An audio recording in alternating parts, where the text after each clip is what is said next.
Hello and welcome to Carnage Collector, and also welcome to a very special episode. As you might or might not know, there are animes out there that never got released on DVD or Blu-ray. They rot away on VHS tapes or laserdiscs without anyone caring for them. Or sometimes it's impossible to acquire the rights, since the studios are defunct, the tapes lost or destroyed, or the studios just don't give a damn about the old titles.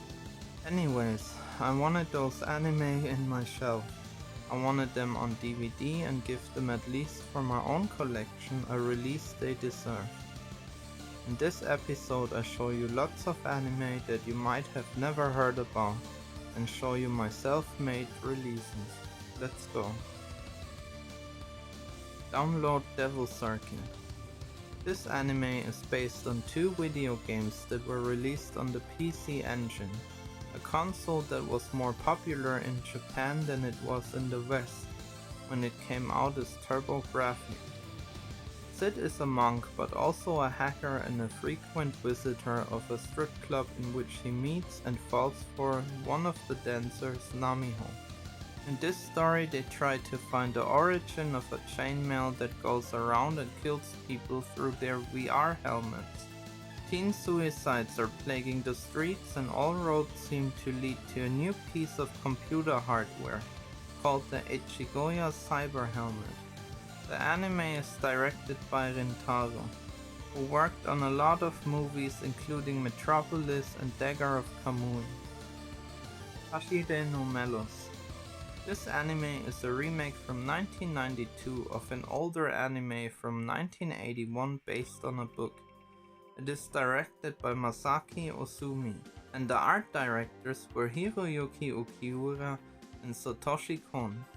This alone makes it a crime that this anime is so little known and never got a release with good picture quality. Even their laserdisc is not as clear as others. It takes place in 360 BC and tells the tale of Melos, a Greek countryman who is arrested and accused of conspiracy against the king. He gets 3 days to travel to his sister's wedding, while Selinentius, a brilliant sculptor who Melos just met, stays as a hostage. As opposed to Osamu Dazai's original story, Melos is here innocent of the conspiracy accusation. I highly recommend watching this one, and I hope we get an official Blu-ray release someday. Ride of Dimos. Ride of Dimos is a short OVA based on the manga series of the same name, written by Etsuko Ikeda and illustrated by Yuho Ashibe. It's made by Madhouse, with again Rintaro as director and Yoshiaki Kawachiri as key animator. Dimos and his sister Venus once lived happily on Mount Olympus until they fell in love, and Venus was imprisoned in the Death Swamp as punishment, where her flesh slowly rots and her beauty has long since faded. Deeply dissatisfied with her fate, she asks her brother to procure a new body for her. He finds a suitable creature among the humans, namely the young Minako, to whom he offers to become his bride and live with him in the underworld. Minako, however, is not too keen on the idea and embarks on an adventurous escape, during which she also searches for her friend Hisamatsu, who has disappeared without a trace. For fans of Kawachiri's art style and dark fantasy, I recommend checking this one out. Year of the Golden Dragon. This anime is based on the mangas by Osawa Kazumasa and illustrated by Inoue Noriyoshi, who also illustrated the Mad Bull 34 mangas. There was also a Super Famicom game released in 1995. Hiroema Natsume is the 45th leader of the Natsume family. Each leader inherits the power of extreme luck, which is sealed away in their left ear. He returns to Japan from Italy to succeed his father as head of the family, but falls in love with Kanako, a member of the rival Mina family. When he discovered that the Mina family is holding her as a hostage to use against him, he will stop at nothing to get her back. I personally love this anime, the game, and also I recently scored the mangas as well. You could say I'm a real fan, so give it a chance and see if you're one too. Marioseni, or also known as Evil Dragon War Chronicles. This is a OVA produced by Bandai Visuals, directed by Hiroaki Ogami, who also worked as a key animator on Call Me Tonight, which we will have a look at later. Call Me Tonight and episode 1 of Marioseni belongs to the Pink Noise Collection, a collection of 4 animes that Bandai released under their label Crescent Moon. Only the first episode is part of Pink Noise, since only that one existed for a while until Bandai picked it up again and produced 2 more new episodes. It also got an unfinished manga adaptation, but the anime was there first. Once upon a time there was a certain family having strong influence on the rule of the imperial court. They had their own might called Kido, and yet got hated because of the might itself. At last the patriarch of the family was entrapped to his death, and all the family was doomed to ruin. The present day, the survived descendants of this family schemed to resurrect their murdered patriarch once again, and the ferocious evil spell went into action. The anime has an awesome art style, gore, and a cool story. I really wish this anime wouldn't be in the limbo and it would get a nice modern release. I would buy it in a heartbeat. St. Michael's Academy. This anime is the VHS only first part of Sins of the Sisters. If you ever watched Sins of the Sisters and thought, this feels like something is missing, here you go. It is based on the light novel Lost Records of the St. Michael's Institute. At the Catholic St. Michaela's school, a strict regime prevails, and even the smallest offense is severely punished. When Aiko Mimura transfers to the school, the situation comes to a head drastically, as Aiko has a strong spirit of dissent. After Aiko learns the true aims of the school, a decisive battle is inevitable. This anime has some light erotic scenes, but nothing too crazy. I thought it's an interesting, well-made anime. I still need to get the sequel on DVD since that one got released, but now I have the first part that matches the DVD release of the second part. Angel Densetsu, or Legend of Angel. The original manga was written and illustrated by Norihiko Yaki. The OVA only adapts a little bit of it, and that's a shame. The OVA is so good and I wished it would have become a whole series. When Seikichi Kuroda, self-proclaimed guardian and head thug of Hekiku High School, hears rumors of a first-year transfer student named Seiichiro Kitano terrorizing his entire class, Seikichi tries to intimidate him through authority. However, things go awry when he witnesses something horrifying. Seiichiro has a face so dreadful and haunting that even Seikichi hurries away in fear. But despite his menacing appearance, Seiichiro has a heart of gold. Inhibited by his poor communication skills and fear-inducing looks, he has never managed to convey his true self to his terrified peers, resulting in his lifelong ostracization. Now the new guardian, Seiichiro discovers that sometimes friends can be found in the most unlikely places and through the most unusual circumstances. It's a true comedy gem and the mangas are worth reading too. There are English translations online and they will sure make you laugh. Dracula, Sovereign of the Damned. This is an anime adaptation of the Tomb of Dracula comics by Marvel. The video was part of a deal made in the late 1970s between Marvel Comics and Toei Animation to produce the animated versions of their comic book characters. While the deal was successful, this and The Monster of Frankenstein were the only 2 films ever made. Count Dracula, Lord of the Vampires and the Sovereign of the Damned, steals away a bride intended for Lucifer. Not only does this anger his dark creator, but also a satanic cult and his fellow vampires. He finds that the sins of his past will not allow him to live a normal mortal life. Events become complicated when he comes under attack from all sides, including his vampire-hunting great-grandson and the children of others he murdered long ago. This is a great anime for classic horror fans and goes well with the before-mentioned monster of Frankenstein. はじめに断っておきます。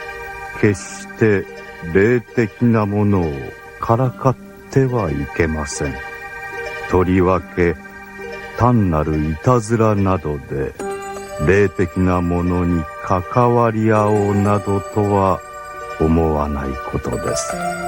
そういえばあなた方にも思い当たる節はありませんか。そんなはずはないのにいつの間にか見覚えのない傷が体のどこかについていたとかあなたにもきっと覚えがあるはずです。 The Curse of Kou Omu. First of all, I need to introduce you to Kazuo Umetsu.